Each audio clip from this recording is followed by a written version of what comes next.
इस कार्यक्रम के प्रायोजक कृषि एवं किसान कल्याण मंत्रालय एवं कृषि सहकारिता एवं किसान कल्याण विभाग।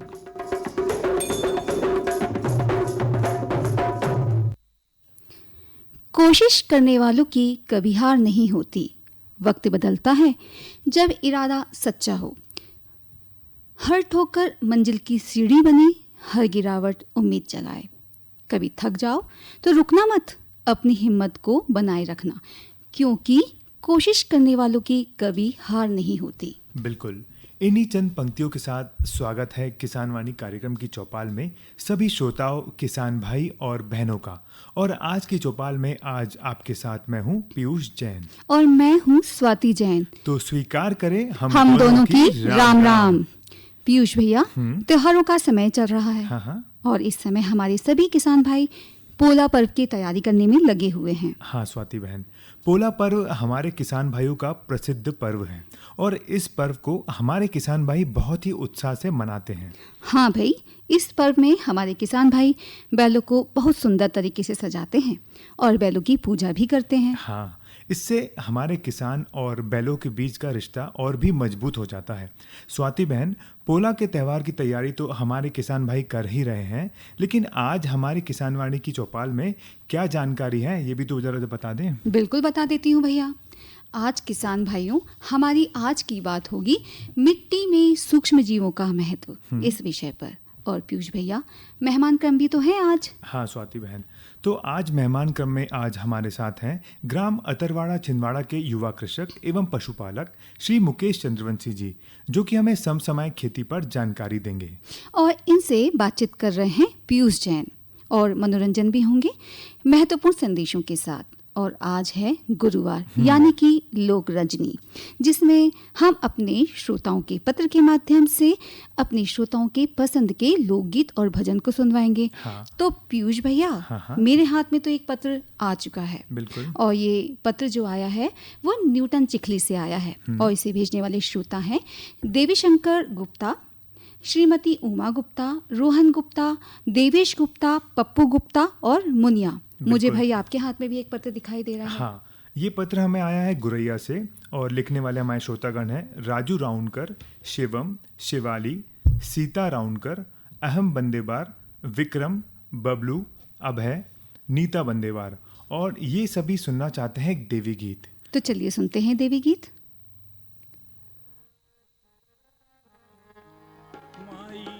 दुर्गा मेली बाग में हो, माई दुर्गा मेली बाग में हो, माई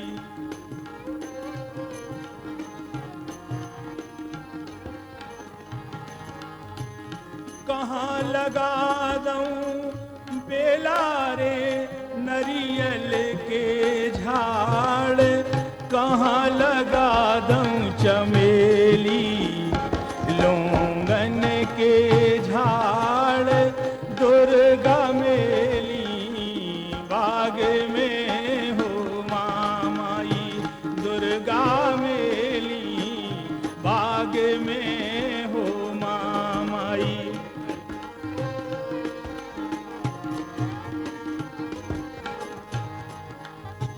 अंगना लगा दूं बेला रे नरियल के झाड़, अंगना लगा दूं चमेली लोंगन के झाड़, दुर्गा मेली बाग में हो, माई दुर्गा मेली बाग में हो,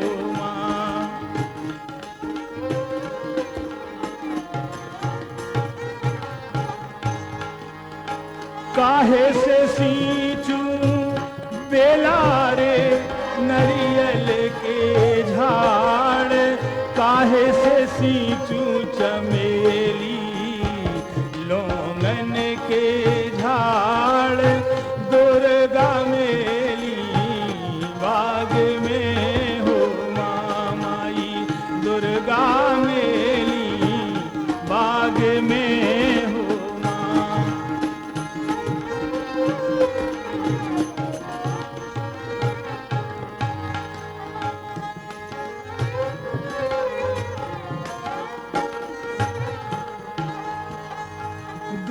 से सींचूं बेला रे नरियल के झाड़, अमृत सींचूं चमेली लौंगन के झाड़, दुर्गा मेली बाग में हो माई, दुर्गा मेली बाग में हो माँ।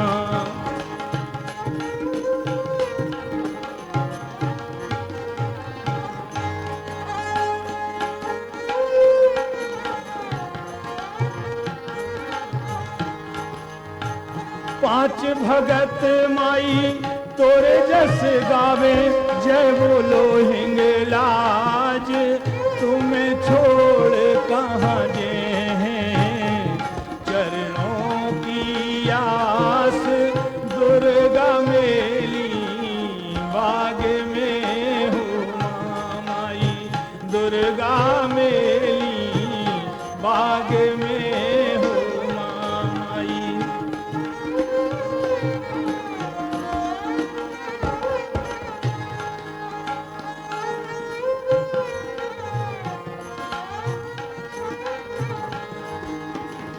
कहाँ लगा दूं बेला रे नरियल के झाड़, कहाँ लगा दूं चमेली लौंगन के झाड़, दुर्गा मेली बाग में हो माई, दुर्गा मेली बाग में हो माई, दुर्गा मेली बाग में हो माई।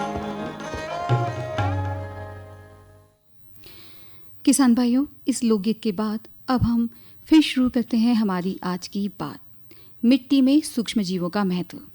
किसान भाइयों, मिट्टी जिसे हम पृथ्वी का पेट कहते हैं, यह मिट्टी केवल पेड़ पौधों को जड़ पकड़ने का माध्यम नहीं है, बल्कि यह जैविक क्रियाओं का एक सक्रिय केंद्र है। बिल्कुल किसान भाइयों, मिट्टी में मौजूद सूक्ष्म जीव, बैक्टीरिया, कवक, एक्टिनोमाइसिटिस, शैवाल, ये सभी मिट्टी के स्वास्थ्य को बनाए रखने में महत्वपूर्ण भूमिका निभाते हैं।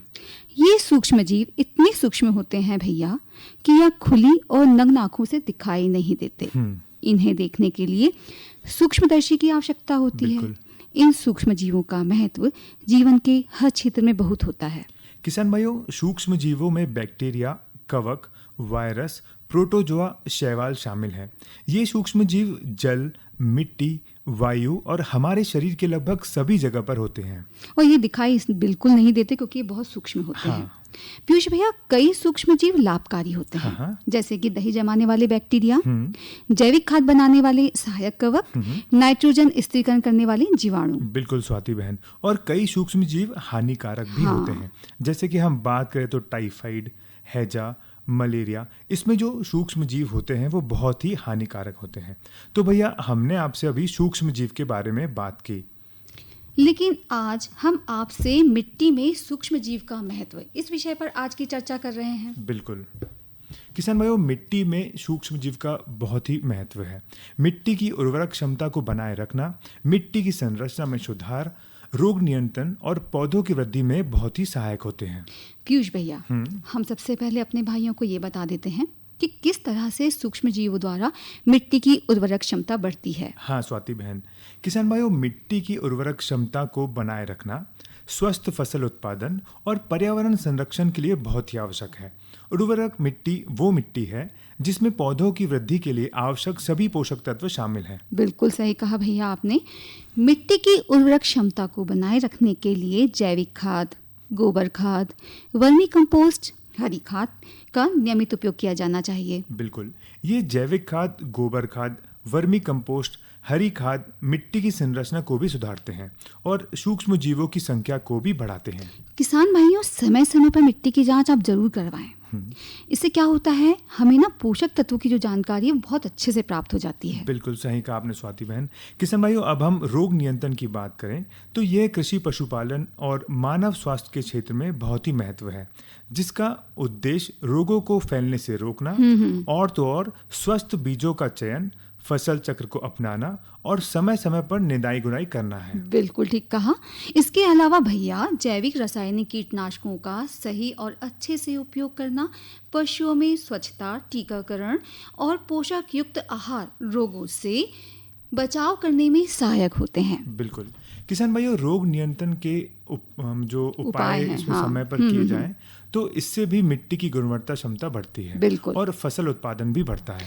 भैया सूक्ष्म जीव पौधों को बढ़ावा देने में भी बहुत सहायक हैं और इसके लिए उपजाऊ और भुरभुरी मिट्टी की आवश्यकता होती है जो पौधों की जड़ों को पोषक तत्व प्रदान कर सके। किसान भाइयों, पौधों की वृद्धि को बढ़ावा देने के लिए पर्याप्त धूप और प्रकाश संश्लेषण की जो प्रक्रिया होती है वो बहुत ही आवश्यक है, जिससे पौधे अपना भोजन स्वयं बना सके। बिल्कुल। और पौधों को हमें ना बहुत अधिक मात्रा में पानी नहीं देना है और ना ही बहुत कम, संतुलित मात्रा में पानी देना है। और हो सके तो सिंचाई का हमेशा मिट्टी की नमी को देखकर करना चाहिए। बिल्कुल बिल्कुल। भैया समय समय पर खरपतवार भी करना जरूरी होता है। बहुत जरूरी होता है। और किसान भाइयों, मिट्टी को जो ढोला करने में पौधों की जड़ों को ऑक्सीजन मिलने के बाद मदद मिलती है और रोगों और कीटों से बचाव के लिए प्राकृतिक कीटनाशकों का ही उपयोग करना चाहिए। किसान भाइयों, मिट्टी में पाए जाने वाले सूक्ष्म जीव कृषि और पर्यावरण दोनों के लिए बहुत महत्वपूर्ण होते हैं।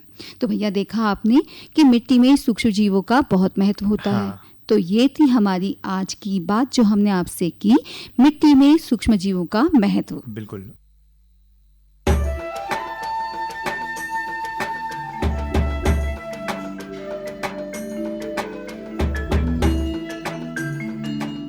ये जो हरे भरे पेड़ और उन पर लगे गुच्छेदार फल दिखाई दे रहे हैं, ये वास्तव में हमारे किसान भाइयों के आर्थिक और सामाजिक जीवन में सुख समृद्धि के रंग भरने की क्षमता रखते हैं।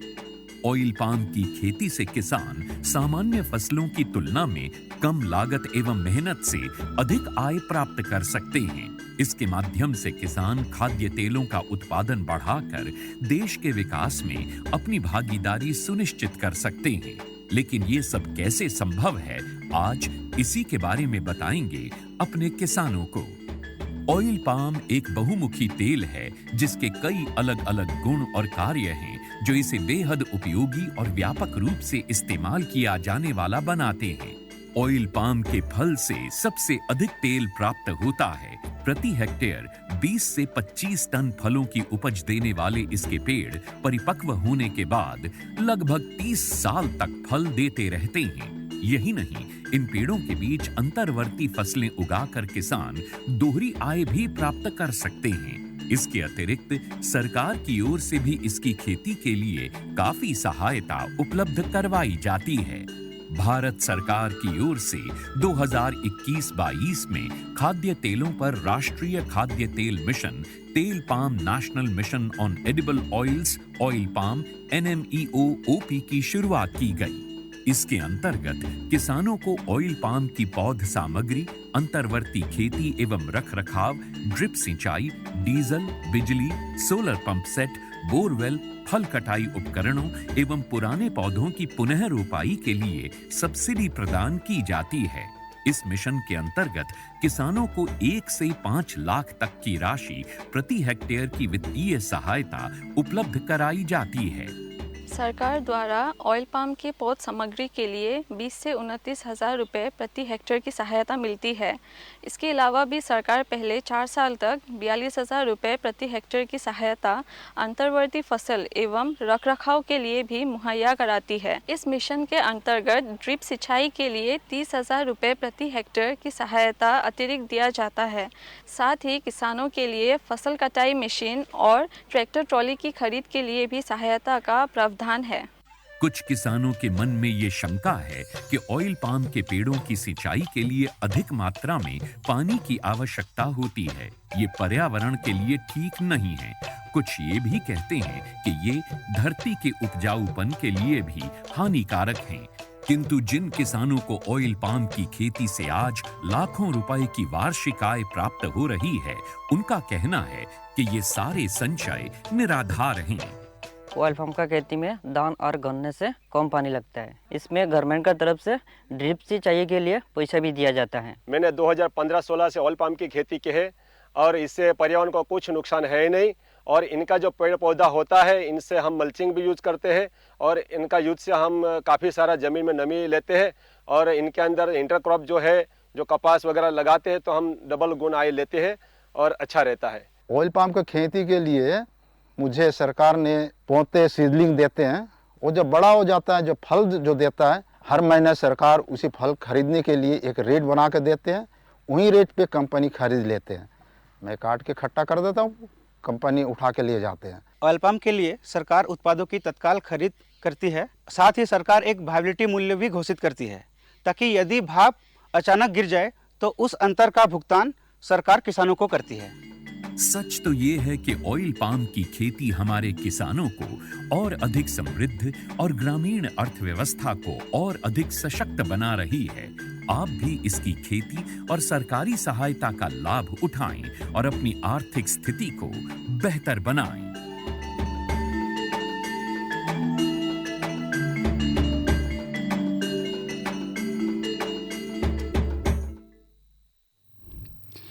तो किसान भाइयों, अब हम जुड़ते हैं हमारे मेहमान क्रम से और आज है मेहमान क्रम में हमारे साथ ग्राम अतरवाड़ा छिंदवाड़ा के युवा कृषक एवं पशुपालक श्री मुकेश चंद्रवंशी जी। इनसे हम बात कर रहे हैं सांसायिक खेती पर और इनसे बातचीत होगी पीयूष जैन की। तो चलिए जुड़ते हैं मेहमान क्रम से। आज के मेहमान क्रम में हमारे साथ मौजूद है युवा कृषक और पशुपालक अतरवाड़ा के हमारे किसान भाई मुकेश चंद्रवंशी जी। बहुत बहुत स्वागत है आपका आज की चौपाल में। जी आपको हमारी राम राम। राम राम भैया। तो मुकेश जी, सबसे पहले हम आपसे जानना चाहेंगे कि अभी आपने खेतों में कौन सी फसल ली हुई है? अभी तो मक्का लगी हुई है हमारे खेत में। हाँ जी। और ये मक्का की जो फसल आपने ली है वो कितने रकबे में ली हुई है, कितने एरिया में आपने ली हुई है? सर यही लगभग 15 से 20 एकड़ में मक्का लगी हुई है। हाँ जी। और मक्के के साथ में और कोई भी फसल आपने ली हुई है? नहीं सर, बाकी तो दूसरी फसल यहाँ होती है नहीं ज्यादा। हाँ। तो अभी फिलहाल मक्का ही लगा हुआ है पूरा। हाँ जी। और मक्के की फसल जैसे आपने ली हुई है 15 से 20 एकड़ है सर लगभग। 15 से 20 एकड़ में आपने फसल ली हुई है। तो इसकी 15 से 20 एकड़ में जो आपने फसल ली है, इसकी देखभाल आप कैसे करते हैं? जब शुरुआत में मक्का लगाने के पहले की जो पूर्व तैयारी रहती है कि जमीन की बखराई जुताई करनी पड़ती है। हाँ।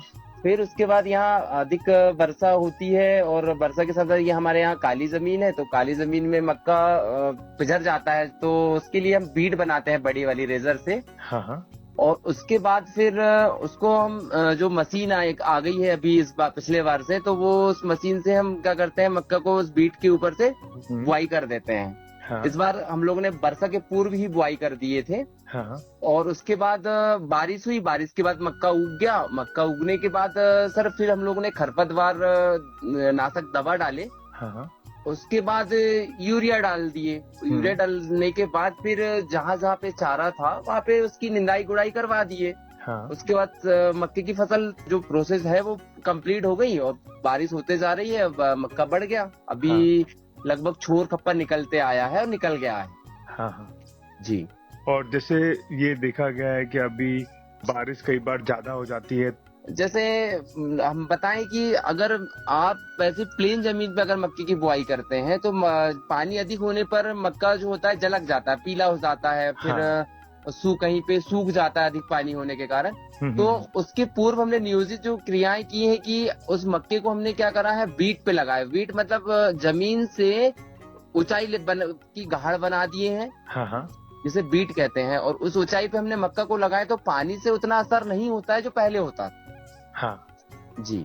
और मक्के की फसल में जैसे कीट नियंत्रण की बात करें जी, तो उसके बारे में कुछ जानकारी आप अपने किसान भाई को देना चाहें? एक जैसे मक्के में आज से 3 से 4 साल पहले जो इल्ली का प्रकोप आया था मक्के में, तो उसमें कीटनाशक डाले थे। हालांकि मक्के को उतना फर्क नहीं पड़ता है कीटों से, मगर फिर भी अगर जैसे डालना चाहें और मक्का में कीट दिख रहे हैं तो जब कीटनाशक नींदानाशक जब दवा डाली जाती है तो उसी में कीटनाशक भी डाल सकते हैं। अगर आपको जैसे ज्यादा लग रहा है कि हमारे पेड़ों को ज्यादा इल्लियां खा रही हैं, हाँ, तो उसमें कीटनाशक डाल सकते हैं, नींदानाशक और कीटनाशक दोनों दवाओं को एक साथ मिक्स करके आप छिड़काव कर सकते हैं। बाकी बड़ी फसल में कीट से उतना असर नहीं होता है, जैसे सब्जियों की फसल को असर होता है कीटों से, उतना असर नहीं होता है मक्के की फसल में। और जैसे ये कहते हैं कि उपज गुणवत्ता का आधार है और पूरी पैदावार का आधार ही कीट नियंत्रण और रोग नियंत्रण है, तो ऐसे ही भरपूर फसल का आधार भी खरपतवार नियंत्रण कहा जाता है जी। तो इसका आप नियंत्रण कैसे करते हैं खरपतवार का? सर खरपतवार का नियंत्रण सर उसको तो सबसे शुरुआती में जब मक्का 15 से 20 दिन की होती है तो शुरुआती दौर में उसमें खरपतनाशक दवा डाल दी जाती है। उसके बाद उसमें 8 से 15 दिन उसमें वेट किया जाता है कि आपका खरपत कितना बचा है, नहीं बचा है। अगर बचने के बाद जब थोड़ा बहुत जो बचता है फिर उसको लोगों को लेके निंदाई कराना पड़ता है, जो भी बचता है। तो निंदाई करा देते हैं तो मक्का साफ हो जाता है। फिर सर जैसे मान लीजिए हम मक्के को जो भी पोषक तत्व देते हैं, अगर आपके खेत में खरपत ज्यादा है तो जो पोषक तत्व पूरा मक्के के पौधे को मिलना चाहिए उसमें वो बढ़ जाता है, वो हमारे घास फूस चारा को भी मिलता है। तो इससे हमारे मक्का का जो पोषक जितना मिलना चाहिए उतना नहीं मिल पाता, तो हमारा मक्का जो है ग्रोथ नहीं कर पाता। बिल्कुल, जैसे अभी आपने बताया मक्के की खेती के बारे में, आप पशुपालक भी हैं। जी सर। तो कितने पशु हैं आपके पास? सर मेरे पास 4 पशु हैं। हाँ। 2 भैंस 1 गाय और उनके छोटे बछड़े वगैरह हैं। और जैसे इन पशुओं की बात करें तो जैसे हम बात करते हैं चारा की, तो हरा चारा और सूखा चारा की मात्रा का नियंत्रण आप कैसे करते हैं? सर अभी इन दिनों में तो हरा चारा पर्याप्त रहता है, तो उसमें जो हमारा गेहूं का भूसा होता है उसमें 3 से 3.5 से 4 किलो भूसा में हम लोग जो हरा चारा होता है उसको काट कर उसमें कटिंग करके उसको और भूसा में के साथ मिला दिया जाता है। तो मिलाने से ये होता है कि जानवर उसको बड़े चाव से खाता भी है और हरा चारा और सूखे चारा का बराबर रेशो भी हो जाता है, जिससे ना जानवर को ठंडी होती है ना गर्मी होती है और वो खा भी बहुत अच्छे से लेता है। हरा चारा को काट के भूसा में मिला देते हैं तो उसमें बराबर बराबर वो मिल जाता है और उसको जानवर को खिला देते हैं। बिल्कुल। और जैसे इन दिनों में देखा गया है कि मुकेश जी, पानी और कीचड़ जो रहता है बारिश के मौसम में, पानी और कीचड़ से कैसे बचाव करते हैं आप अपने जानवरों का?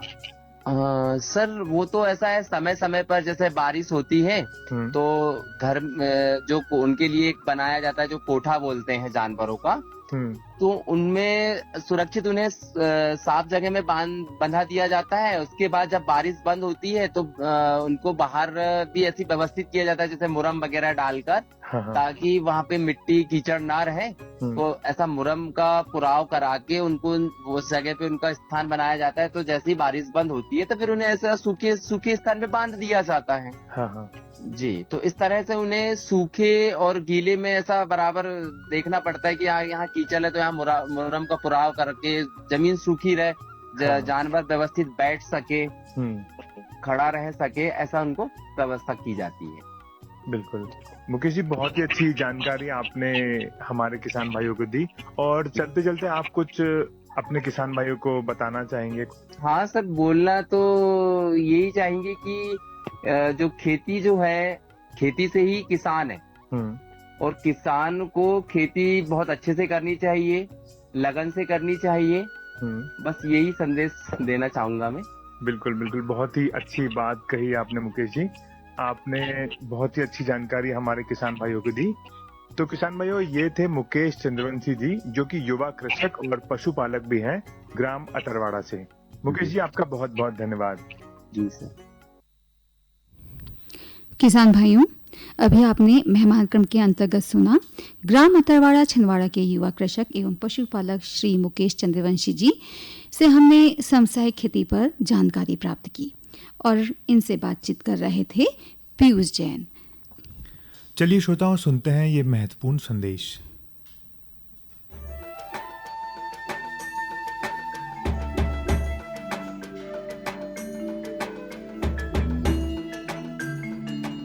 मैंने 2015-16 से ऑयल पाम की खेती की है और इससे पर्यावरण को कुछ नुकसान है ही नहीं। और इनका जो पेड़ पौधा होता है, इनसे हम मल्चिंग भी यूज करते हैं और इनका यूज से हम काफ़ी सारा ज़मीन में नमी लेते हैं और इनके अंदर इंटरक्रॉप जो है, जो कपास वगैरह लगाते हैं तो हम डबल गुण आय लेते हैं और अच्छा रहता है। ऑयल पाम का खेती में धान और गन्ने से कम पानी लगता है। इसमें गवर्नमेंट का तरफ से ड्रिप सिंचाई के लिए पैसा भी दिया जाता है। ऑयल पाम का खेती के लिए मुझे सरकार ने पौधे सीडलिंग देते हैं। वो जब बड़ा हो जाता है, जो फल जो देता है, हर महीने सरकार उसी फल खरीदने के लिए एक रेट बना के देते हैं।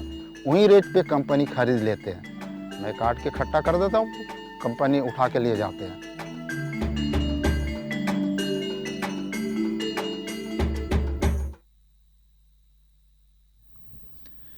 श्रोताओं, इस संदेश के बाद चलिए लोकरंजनी क्रम को आगे बढ़ाते हैं और लेते हैं अगला पत्र। ये पत्र हमें आया है सियूनी मंदिर सारना से और लिखने वाले हमारे श्रोतागण हैं दीपक यादव, नंद किशोर यादव, अरविंद यादव, आशा, लक्ष्मी यादव और पुरुषोत्तम पटेल। और इसी क्रम में एक और पत्र हमें प्राप्त हुआ है महादेव घाट अमलेश्वर से। लिखने वाले हमारे श्रोतागण हैं डोमन ठाकुर, सुमन ठाकुर, मिथिलेश ठाकुर, तांडनी ठाकुर, सूरज ठाकुर, सुजला ठाकुर, ज्योति ठाकुर और रेयांश ठाकुर। और पीयूष भैया, मेरे हाथ में भी एक पत्र है और ये पत्र आया है पिपरिया न्यूटन, वार्ड नंबर 1 से, तहसील परासिया, जिला छिंदवाड़ा से। और इन्हें भेजने वाले हमारे श्रोता हैं हरिराम साहू, सोनम साहू, पायल गगन साहू, वदना चंद्र प्रकाश साहू, मास्टर प्रिंस, यूवी साहू, सलीम अंसारी और इनकी जो और भवानी साहू, पप्पू साहू। और इनकी जो मिली जुली जो फरमाइश है वो आला गीत की है। तो चलिए सुनते हैं आला गीत सुरेश तिवारी जी की आवाज़ में। तो चलिए सुनते हैं।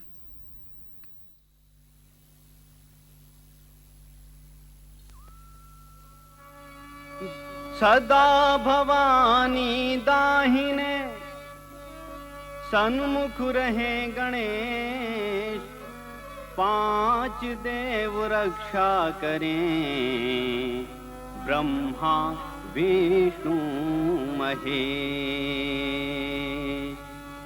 ध्यान तुम्हारो मैं धरूं, मोरी मैया सिंह सवार, लज्जा मोरी राखियो, माई है तेरे आधार।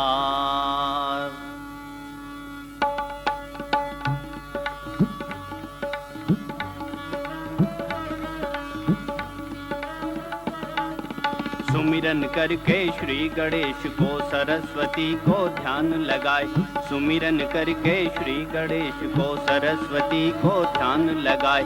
माँ जगदम्बे तुमको सुमरूं, रखियो वरद हस्त की छाय। उत्तर सुमरूं बद्री नारायण, उत्तर सुमरूं बद्री नारायण, दक्षिण रामेश्वर महाराज, पश्चिम सुमरूं जगदम्बा को, पूरब जगन्नाथ महाराज। भूमि सुमरों अपने देश की, जो मोरी माता तुल्य कहाय।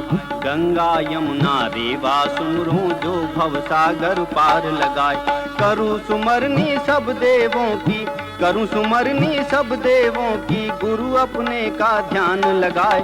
कहूँ हकीकत मदन ताल की, पंचो सुनो लगा कर कान। कहूँ हकीकत मदन ताल की, पंचो सुनो लगा कर कान। लगा महीनवा जब सावन का, कजरी तेज का पड़ा मुकाम। घर घर तिरिये झूला झूले, ले ले अपने बिरन का नाम। लगा महीनवा जब सावन का, कजरी तीज का पड़ा मुकाम। घर घर तिरियां झूला झूले, ले ले अपने बिरन का नाम। सुनो हकीकत अब पृथ्वी की, मन में उसने किया विचार। अग्नि खदक रही छाती में, जब से मरा पार्थ सरदार। आलाऊ गल गए कनवज को, मलके गया जान से मार। बुढ़ा हो गया राय चंदेला, जिसने खोल धरे हथियार। इकला ब्रह्मा है मोहबे में, उसको कैद लें करवाए। 9 लाख घोड़ों को संग लेकर, गढ़ मोहबे को लें गिराए। 9 लाख घोड़ों को संग लेकर, गढ़ मोहबे को लें गिराए।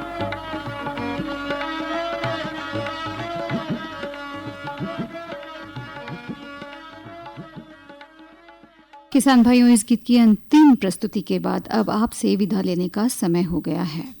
तो इसी के साथ मैं स्वाति जैन, मैं पीयूष जैन कहते हैं आपसे राम राम, जय जवान जय किसान।